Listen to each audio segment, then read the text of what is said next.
Once again, if you're filing in, this is your first little official event here at Georgia Tech, and there's so many wonderful things that you can do. And what we found out over the years is that so many Georgia Tech students during their career here end up studying abroad. And there's many different ways to do that. I'm here with Sarah, who's down here, Catriella, I hope I said that correctly, and Blake, and they are a part of the Georgia Tech International Education Office. And we'll start off here with Blake because you are actually a person that went over to one of the most well-known Georgia Tech study abroad programs, and that is Georgia Tech Lorraine. Tell us a little bit about that very well-known part of Georgia Tech over in France.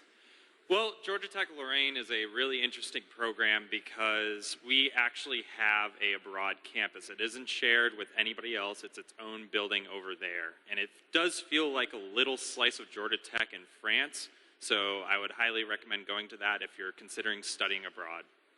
Okay, now Georgia Tech Lorraine is not the only thing that's available, right, Catriella? Because there's a lot of different ways to get into studying abroad and many different places that you can go.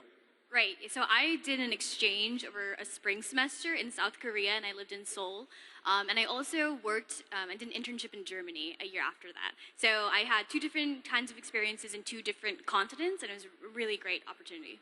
And if you're looking up at the video board right now, we're showing some cover footage of all the different places that students have gone and discovered. But about international education, what makes that so important? Because the more and more that we see people going out into the world and sending out their job resumes, that looks really good for students, right, Sarah? Yes, that's correct. I feel like study abroad gives you a more broad view and to be more marketable in the world and to just see the world from a different perspective and also to see the U.S. from a different perspective.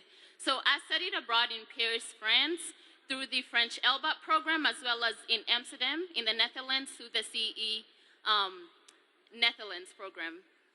Okay, so one of the other things about studying abroad is that there are many different ways to do it, right, Blake? Because it's not just the straight-up Georgia Tech Lorraine program. There's lots of different ways to get involved in doing things. Maybe you're an intern. Maybe you're doing research.